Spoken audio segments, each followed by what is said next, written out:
We're in deep, deep trouble when Besson is presented with that $3,000 $3 trillion. Wish it was $3,003 trillion debt at the beginning of the new year. And the only country in the world that has the money to bail us out, so to speak, is China. The reality is going to hit these people. It's going to hit even dunderheads like Marco Rubio and dunderheads like Pete Hegseth and others in the administration if they are apprised of it properly. What are we going to do then? I have no idea. I have no idea. But all these little crises, and I mean little crises like Ukraine, even Gaza, Syria, Lebanon, Israel in general, and Venezuela are going to fade into the woodwork, or they're going to stay out there prominently as we disappear from the power circles in the world catastrophically, possibly because the economy is going to collapse. What Wilkerson is warning about isn't geopolitics, it's math. When debt reaches a point where even rivals become potential bailouts, power quietly shifts. History shows this clearly. Empires don't lose influence on the battlefield first. They lose it when their economy stops being credible. And when that happens, every foreign crisis suddenly becomes irrelevant. So it's hard to comment on these little crises that are occurring all across the earth, mostly at the behest of us or our proxies, when we're facing such catastrophic failure physically and otherwise, because that'll just breed a whole bunch of other failures. And to think that we have the competence level that I think we have, which is 0 below 0 in the executive branch and in many respects in the legislature too. I won't talk about the court because the court doesn't have much responsibility in this area, although it's trying to assume some of it to itself. But the Congress and the president are absolutely lost in what to do about this. And so they just keep pushing and pushing and pushing, and people like Graham come out and say, "Oh, nah, we can do this. We can do that." Graham's a fool. He's an absolute fool if he believes any of the things he's saying, because we are going, Nima, to fall apart in a catastrophic way that the world hasn't seen in the modern age. We're going to collapse physically. We're done. This is the sound of institutional exhaustion. Wilkerson isn't exaggerating.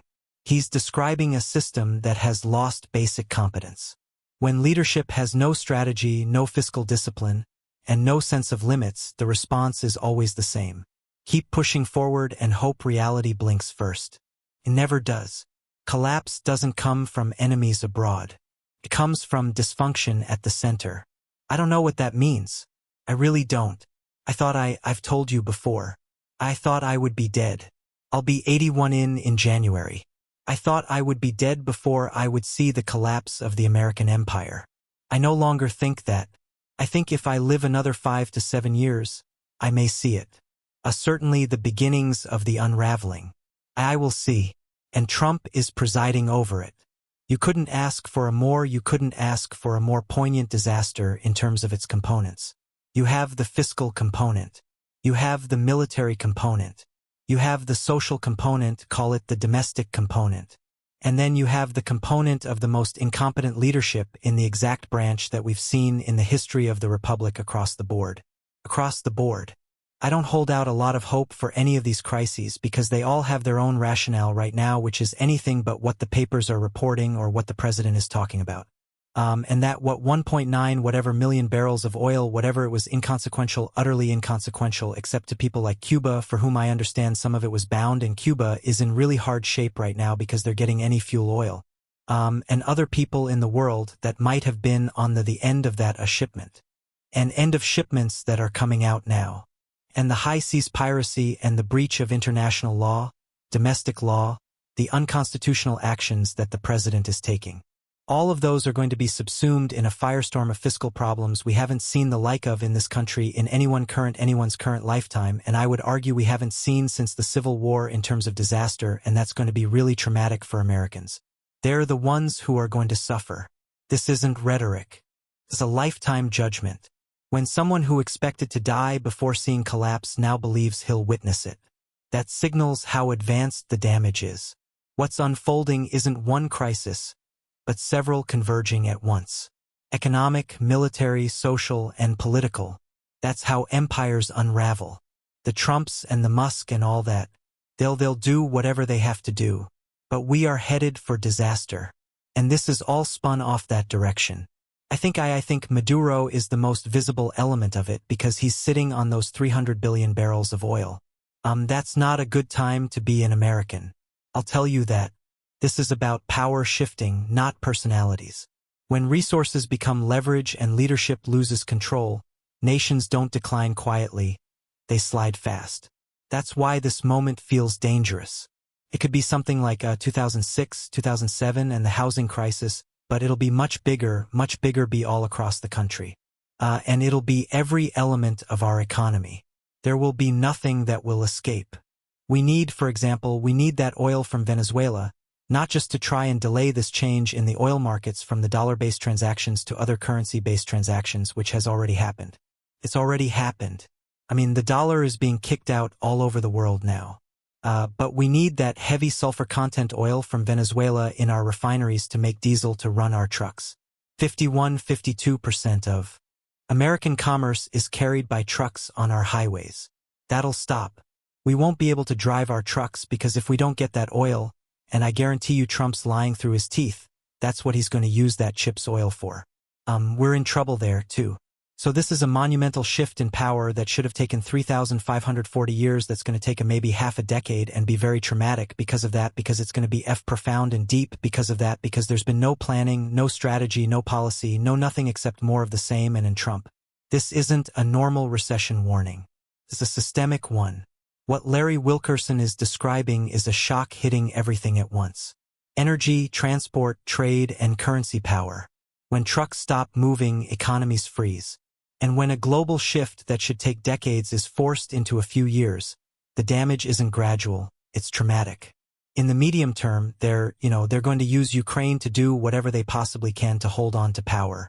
And the best way to do that is create emergencies, create a threat, create a problem that looks like you're the only person who can handle it and you've got to be left in to handle it. And that goes for the EU leadership too. And to a certain extent, it goes for the NATO leadership in Brussels, the uniform NATO leadership in Brussels, which is scary. One of the things I'm concerned about in America with this sort of thing happening is it's going to mean an almost immediate reduction in the Defense Department's budget by 50% or greater. So you're talking about $500 billion coming away from we have bred a military now that might just have a problem with that. This is a classic power move. When legitimacy fades, leaders manufacture emergencies to justify staying in control. But there's a catch. Once the money dries up, the illusion collapses. A sudden cut to military spending doesn't just hit budgets. It shocks institutions built on permanence. And that's when instability turns inward. If China doesn't come through and agree to bail us out essentially, and I think they'd be amenable to it because they don't want to see everything catastrophically, gone too, but if they don't come through with that, then I don't know where we go to find that kind of money. It doesn't exist anywhere else in the world, and no one's going to buy our notes to that extent. That they're just not. Even the Japanese aren't. They got their own physical problems right now, which are quite gargantuan, if you will. I said I didn't think I'd live to see this, but I think I'm going to unless I die tomorrow morning. When a superpower has to look to a rival for rescue, and there's nowhere else to turn, leverage has already shifted. Once markets stop believing in your debt, power doesn't fade slowly, it snaps. There are people, Nima, who believe that if we can get into a good war that is a big war, regional war, at a minimum global war, if necessary, then we can fight our way out of this catastrophe that we're in. And as you intimated, Europe is not a whole lot better off economic-wise than the United States. So that's an idea that's very attractive to the current leadership in both countries, both places, Germany, Britain, and France in particular in Europe. But I think I'm hearing from other countries that, they have leaderships, leaderships that are willing to go along with that, especially countries like Estonia, LA with Latvia and Lithuania. I'm hearing Poland is making some objections. And Slovenia and Orban have always been making objections. It's good that Poland might be making some objections, but I don't think it'll be enough. So we get into a big war and then we find out that it doesn't work because it isn't going to work. It isn't going to work. The money is still going to be in China. You can't take your military over there and rob their banks, in this business of giving Taiwan weapons so they can hit Beijing. Good luck with that because they aren't those kind of weapons in the first place, and in the second place we don't have them to give to them. When economic collapse looms, some leaders convince themselves that war can reset the system. History says the opposite. Wars don't fix debt, they expose it. And fighting doesn't move money back under your control, especially when the financial center of gravity has already shifted elsewhere. What happened to the Monroe Doctrine, Donald? Russian and Chinese ships all up and down the East Coast. What happened to the Monroe Doctrine, Donald? The man speaketh with forked tongue. He speaketh with a viper's tongue, but he speaks the truth in terms of the jeopardy that the empire is in. And he's reaching out trying to grab every asset he can get his hands on. Hell, the man wanted Canada in order to buttress up the empire.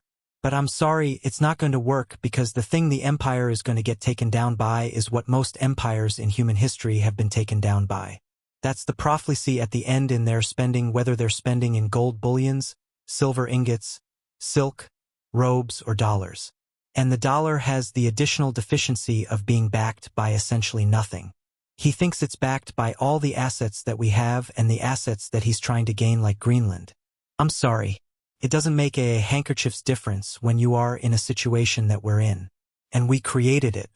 We created just as sure as we created Bretton Woods, the WTO, the IMF, and the whole complex post-World War II over a prostrate world because all the major powers were prostrate at the end of World War II. Even our allies Britain, Soviet Union, France, Japan, enemies. We created it and now we've destroyed it. We've destroyed it through our avarice, our greed, our inability to cooperate, our inability to see what the end of the Cold War really meant. This is the oldest story in history. Empires don't fall because rivals challenge them. They fall because spending outruns reality. You can invoke doctrines, grab assets, even talk expansion, but none of it fixes a currency backed by confidence that's already fading. As Donald Trump is discovering, power built on debt eventually collapses under its own